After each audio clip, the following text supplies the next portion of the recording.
the guy who does it the best today about cutting angles and being right in front of you and you can't hit him is Lomachenko.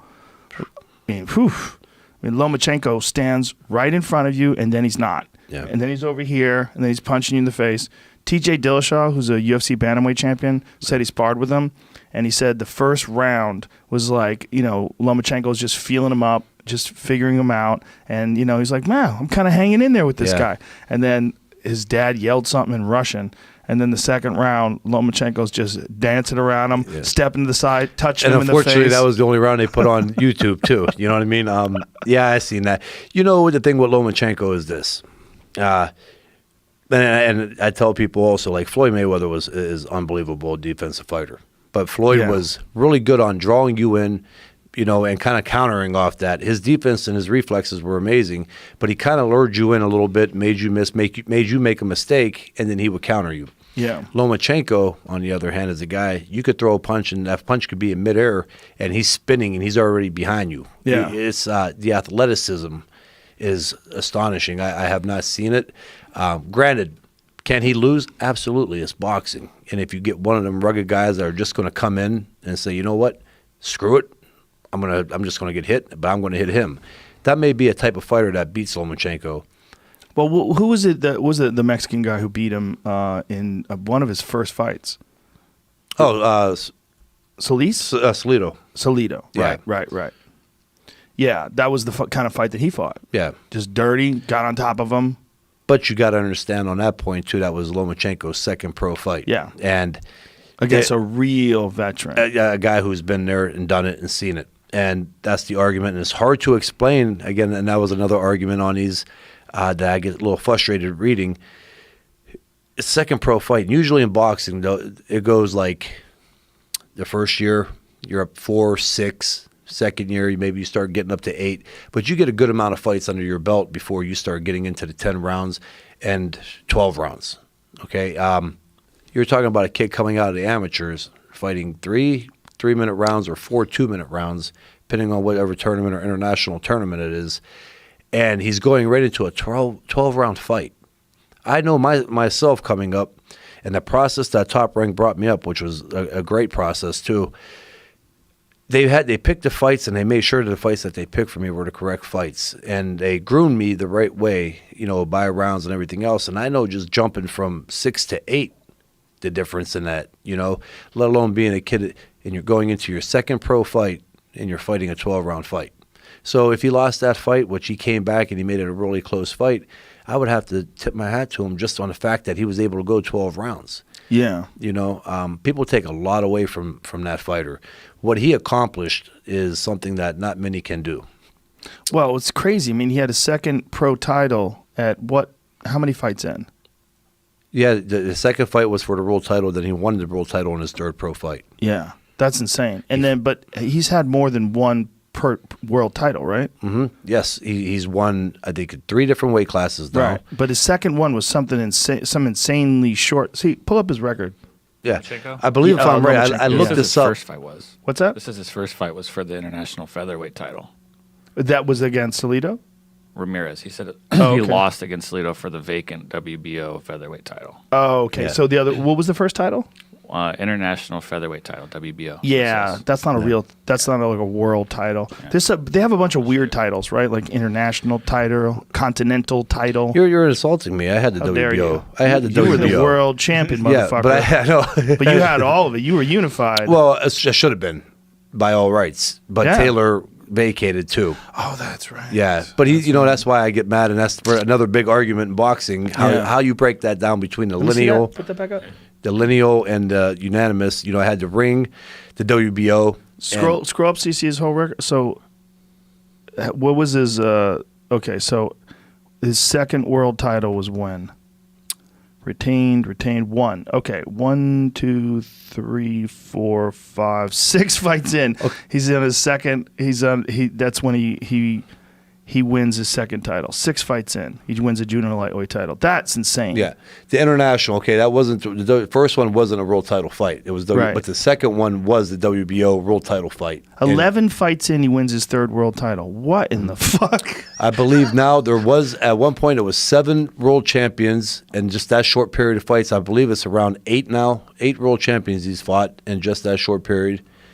3 different weight classes. I think when he fought Rigondeaux, you really got a chance to see how he handles a real world-class, Cuban amateur system trained, top of the food chain boxer, and he just put it to that dude. That was the fight that actually really sold me on Lomachenko. Yeah. Because I thought for a fact that was going to be a chess match because of the boxing ability from Rigondeaux. Their styles were very similar. Yeah. And I thought that, I was like, it's going to be a boring fight for the first, 4 rounds, which I still would have liked because I like watching that type of fights, Mm-hmm. And I go in there and I'm expecting this fight, the amateur background of both guys, how talented the guys are and the skill level of both guys.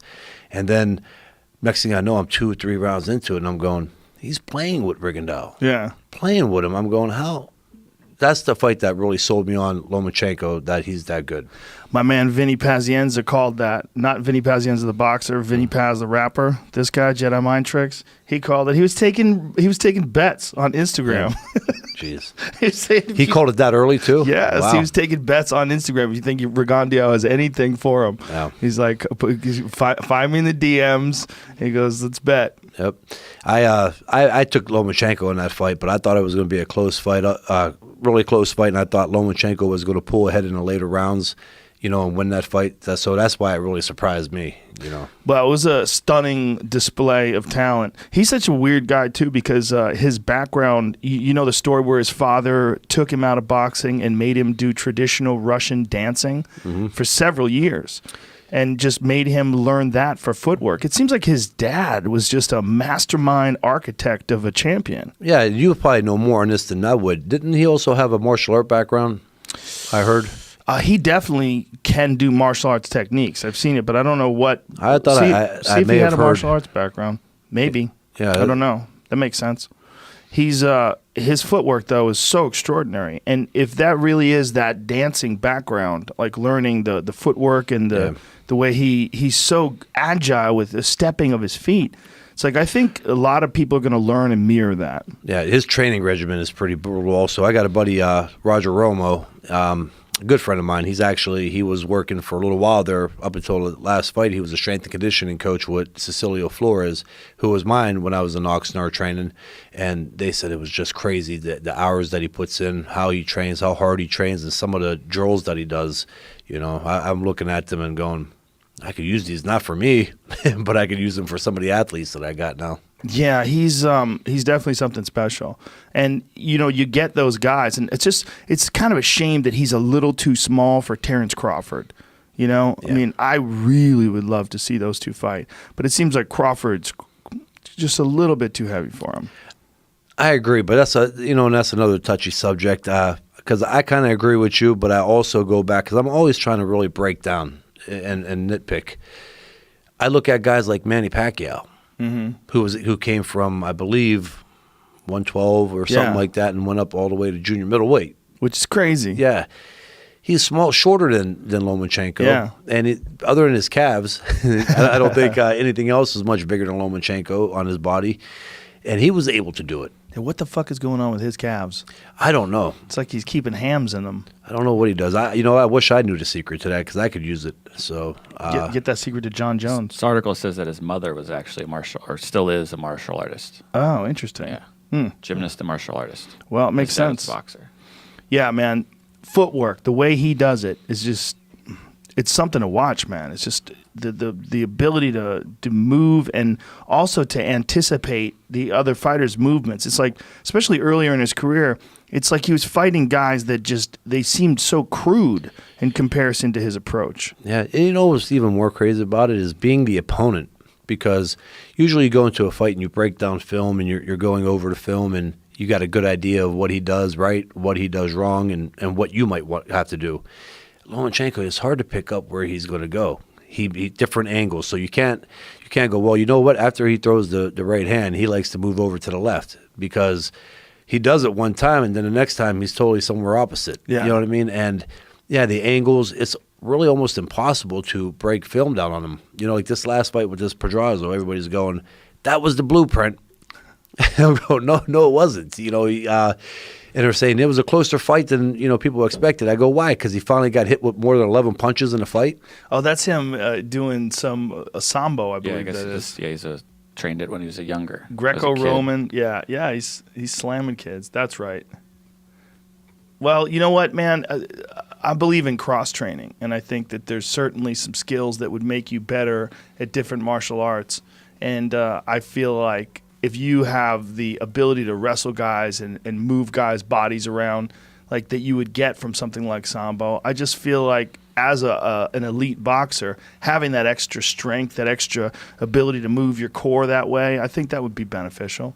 Yeah. I mean, the thing is, no world-class boxer has the time to also be doing judo and also be doing wrestling. You just don't have the time. Nope. And being in combat sports, even I know that as far as I'm not involved in MMA, but I know that, you know, these guys, they have to perfect 3 or 4 as much time in a short period of time. You know, I think Matt was telling me you would know more, like sometimes it's 2 days of one, 2 days of the next, trying to fit that in. Yeah, it's hard. You cannot, especially in boxing, the sweet science where it's just hands, but you got people, that's all they do all day long. Right. That's why I say it's so unfair when an MMA guy goes in and fights a Mayweather, because Mayweather, he perfected that. Yeah. And you got to use just that style of boxing.